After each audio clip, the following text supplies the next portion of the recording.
Namaste, Jai Bharat. In our contemporary world, the most profitable business in the entire world is the business on arms and ammunitions. Weapons for mass destruction or weapons for destructions are the most sought after commodity. I would say commodity, most sought after commodity, and it's the most lucrative business. The profit percentage, see, as I understand, if I'm right, in electronics production, in electronic market, maybe you get 50 times profit, etc. 50 times or something like that. That's a huge profit. But in arms, your profit is 500 plus times. So, there are people in the world who are very, very rich and affluent at the same time who sell weapons. Weapon sellers, it's not just weapon manufacturers, but there are weapon sellers, the weapon traders, let's say. There are some people like that who just live very strategically, very cunningly, and very successfully. So, who will buy weapons? Who will buy arms and ammunition? It's only those who are involved in wars shall go and buy this. Otherwise, which society can afford to buy this much of expensive things and keep simply for the fun of it? No. It's when they have to use it. Then what happens from this? There must be wars in the world. There must be battle in the world for these people to survive. Now, who are with them who would support deep state or deep states? They will be. See, this is a nexus of money. Serious money involved. Serious nexus of money. Just an example of Pakistan's army chief Azim Munir. The whole program of Pahalgam was programmed by him at his own initiative, etc. But why does he have to do it? He was paid. He was paid heavily to create this so that there's another war. Because this Ukraine-Russia war is almost getting over. They needed another war front where they could sell weapons. And this is the business.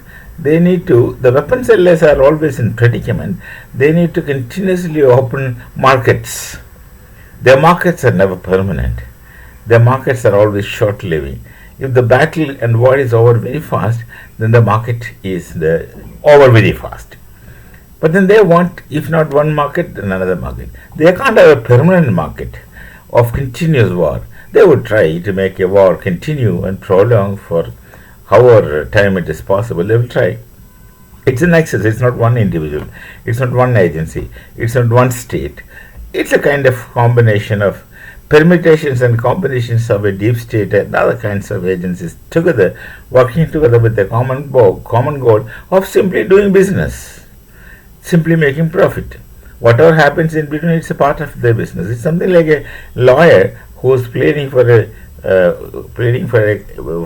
criminal who will create all kinds of stories, cock and bull stories to save his client, and the lawyer thinks it's absolutely ethical. I don't think that you can say that. You cannot say that my profession is this, so I'll lie to save my client. That's my first thing. People say that, but I personally can't agree to that. Similarly, this deep state kind of nexus and caucus, they would say this is our job, this is our profession. I can't agree with that, but then that's a different kind of, there's a difference in principles and righteousness questions, how we understand it, all those things are involved. So that's different, let's say. So this war has to go on. The Ukraine and Russian war is almost going to end. Then there are possibilities of nations fighting one another all over the world. Then you have to instigate them. It's not that they all go for war naturally. There are many who go for battles naturally or for reasons of their own.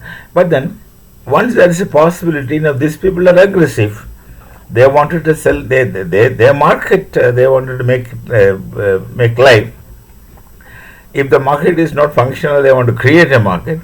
So they would look for possibilities where this conflict can happen.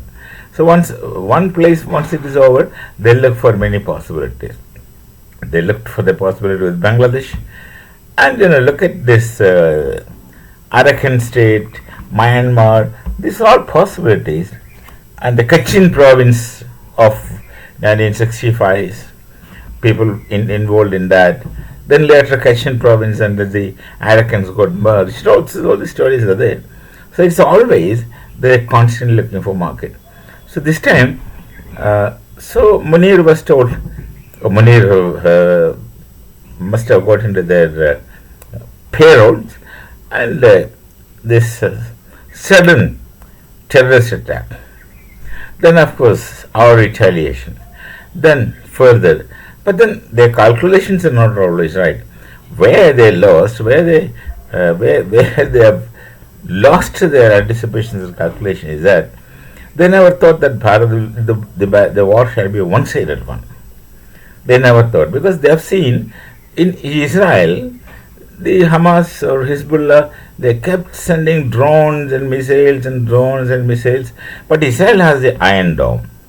They all know that Israel has this Iron Dome, and Iron Dome is successful only to small states, small areas. But even if Israel comes here, not that they comes here with the Iron Dome, that's not practical because it's a large area. So they thought we won't be able to use a technique, something akin to Iron Dome. So they adopted the same principle as Ukraine did. Ukraine was sending several missiles in huge numbers, not missiles, drones, and missiles, of course, in huge numbers. And even Russia, with all their superiority, military armament superiority, could not do it effectively, resist it completely. There was no zero casualty with the Russians. They were very, very powerful army there. They have all great equipments. But in spite of that, Ukraine could make some impacts with the Russians. We know that. So this calculation was that if the Pakis retaliate, attack us as a result of our attempt to destroy the terrorist camps, that we already told that we will destroy the terrorist camps, and we have destroyed the terrorist camps. That gave a good reason the Pakistanis to attack, and they attacked. They attacked with the stereotype operations of drones sending, 600 drones or something they were sending. So sending so many drones together, we call it as mass track. So mass, so many, and then similar missiles, etc. But they did not know, even we did not know, we means people, common people of Bharat, we did not know how effective is our air defense system. We had multiple layers of air defense system. They thought we are only depending on S-400 from Russia. Of course, we used it. But then we had other air defense systems indigenously developed. This aspect they never considered. This aspect, the deep state, or others, our war merchants, let me call us war traders, the weapon traders never considered that Bharat would make their own indigenous systems of defense, offense, whatever. There they flopped. They flopped. Now, for several serious reasons, the war had to be stopped abruptly. Just for 4 days only they could sell. But then that wouldn't stop them, that wouldn't deter them. If not Indo-Pak, then put Bangladesh in picture. Yunus can be bought. Pay money, he would do something. No, neither Asim Munir nor Yunus bother about the people of the land. They just want to make profit. They're business people. Their thing is that. So they never anticipated that we will make it zero impact with our kinds of our own developed equipments, our defense system, whatever, all the systems that we developed of our own.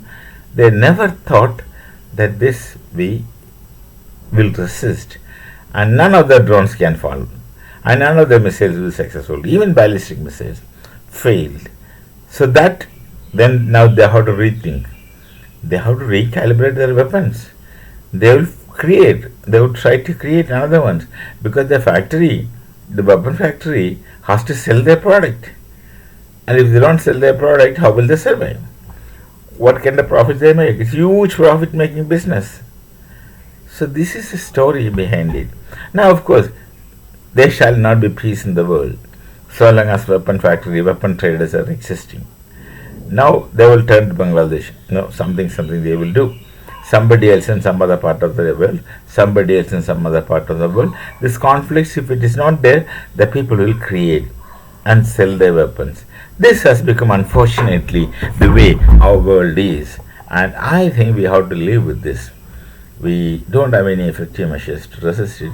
No matter how great things you speak, think, feel, doesn't help. This we have to live with. And all that we have to do is equip yourselves so that you are not easily flattened. You are not easily defeated. We shall meet again with some other thought. Till then, Namaste. Jai Bharat, Jai Sri Ram.